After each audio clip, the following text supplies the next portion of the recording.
Don't take her away. The night Cha Eun-woo begged the world not to let go of Moon Ji-young. A fictional heartbreaking love story where nearly losing her became the reason love finally saved them. It was supposed to be just another cold winter night in Seoul. A gentle snowfall dusting the streets, holiday lights blinking softly in shop windows. But for Cha Eun-woo, it became the night his world nearly ended. The night he dropped to his knees in the middle of a hospital hallway, crying harder than he ever had in his life, begging anyone, everyone, not to take her away. Moon Ji-young, the love of his life, was slipping through his fingers. They had fought that evening. Nothing catastrophic. Just another pointless disagreement over missed calls, conflicting schedules, tired hearts. Words were exchanged. Doors slammed. "I just want space, Eun-woo," Ji-young had whispered, her voice trembling. And Eun-woo, pride too loud in his chest, had simply nodded. "Fine. Take it." It wasn't fine. Hours later, his phone rang. A number he didn't recognize. A voice he'll never forget. "There's been an accident. Moon Ji-young. She's been brought to Seoul National Hospital." His heart stopped. The icy roads. Her driving alone. His last words echoing like a curse in his head. He ran red lights to get to her. Hands trembling on the wheel, vision blurring. Please, please, please don't let her be gone. When he arrived, they wouldn't let him in at first. "She's in critical condition. Internal bleeding. We need to stabilize her," the nurse said gently. But Eun-woo lost it. He shoved past, collapsing outside the operating room. Fists clenched, sobs tearing from his throat. "Please don't take her from me." "God, no! Please, I didn't mean it. I didn't mean a single word I said. Let me take her place. Just let her live." The doctors worked behind the glass. And Eun-woo prayed like he never had before. He remembered everything. The way she'd smile, without looking up when he walked into her room. How she'd warm her hands in his coat pockets on icy nights. How she whispered, "You're my calm in the storm," every time they curled into each other in bed. And now she was on a table, fighting for her life. And he hadn't even told her he was sorry. He hadn't told her he loved her, still loved her, with every part of himself. The longest night of his life. He waited 14 hours outside the ICU. Didn't eat, didn't move, just sat there, her name on repeat in his mind. When the surgeon finally walked out, mask pulled down, Eun-woo stood up so fast he nearly collapsed. "She's alive," the doctor said, but it was close. He broke into sobs again, this time not from grief but unbearable relief. She had made it. She was still his to fight for. 2 days later, Ji-young opened her eyes. She was pale, weakened, but alive. Eun-woo was there, holding her hand, eyes rimmed red from sleepless nights. "I'm so sorry," he choked. "I was stupid. I let pride come before love. And I thought I lost you because of it." She blinked slowly, her voice a whisper. "You were there." "Every second," he said. "I would have burned the world down just to hold your hand again." Tears slipped down her cheek. "You didn't lose me," she murmured. "But don't ever let me go again." "I won't. Not for anything." And in that sterile white room, surrounded by quiet beeping machines and the smell of antiseptic, love found them again. Not as perfect idols, not as glamorous stars, but as two shattered hearts who chose each other, despite everything. They didn't post about it. There were no press releases, no Instagram stories. But those close to them said Eun-woo never left her side for weeks. He learned how to braid her hair when she was too weak to lift her arms. He read her favorite books aloud when she couldn't sleep. He kissed her forehead every night and whispered, "Thank you for staying." And slowly, piece by piece, they rebuilt, not the same as before, stronger, more tender, real. Months later, at a quiet fan event, someone asked Eun-woo, "What's the one thing you can't live without?" He smiled, eyes scanning the crowd. "Her," he said simply, and everyone knew who he meant. Because when you beg the universe not to take someone, when you've nearly drowned in grief only to be pulled back by the thread of love, you never forget how precious one more day can be.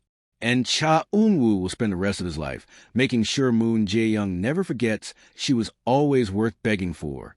The beeping of the heart monitor had become a rhythm Cha Eun-woo memorized. More intimate than any song he'd ever sung, more meaningful than any stage he'd ever stood on. Each pulse was a reminder, she's still here. Moon Ji-young lay in the hospital bed, her body fragile, her breathing shallow.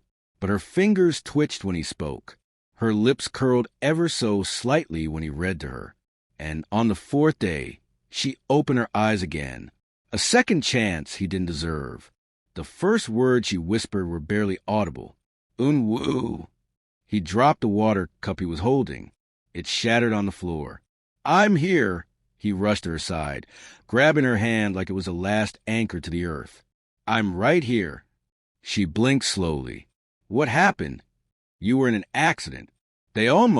His voice cracked. They almost took you from me.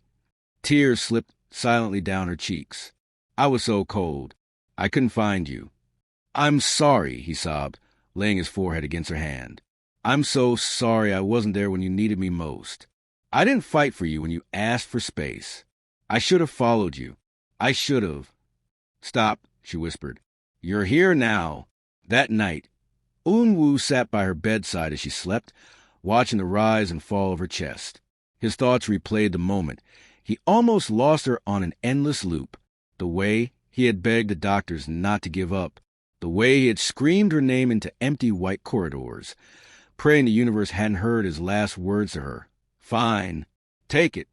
He reached into his coat pocket and pulled out the necklace she used to wear, a small silver crescent moon with his name etched on the back. It had been found at the crash site, blood-stained but intact. He slipped it gently around her neck.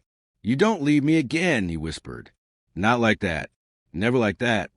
Her recovery was slow, but her heart was steady. Weeks passed. Jae-young learned to walk again, each step trembling at first, her grip on his hand tight. She'd wake from nightmares, crying, and he'd be there every time, kissing her forehead, whispering softly, It's over. You're safe. They didn't talk about the fight. They didn't need to. It hung in the air, yes, but what replaced it was stronger than blame. It was understanding. A love born not of perfection, but survival. One afternoon, still in her hospital gown, Jae-young asked to go to the rooftop. He wheeled her up, bundled in blankets. The sunset turned the sky into shades of fire and gold. Do you remember this view? She asked. He nodded. We watched the stars from here once after filming Wrapped. You said they looked different when you were in love. I didn't know they could disappear so quickly, she said quietly. Eun-woo swallowed hard. Neither did I. She turned to him. You cried for me. I begged for you, he said. On my knees. I would have given everything just to see your eyes again. And now that I'm here, she asked, voice breaking. He reached out, cupping her cheek. Now I'll spend forever making sure you never feel alone again. But love after loss is complicated. Even after she was discharged, the weight of what almost happened followed them. Some nights, Ji-young would sit by the window, staring at nothing. You okay? He'd ask softly.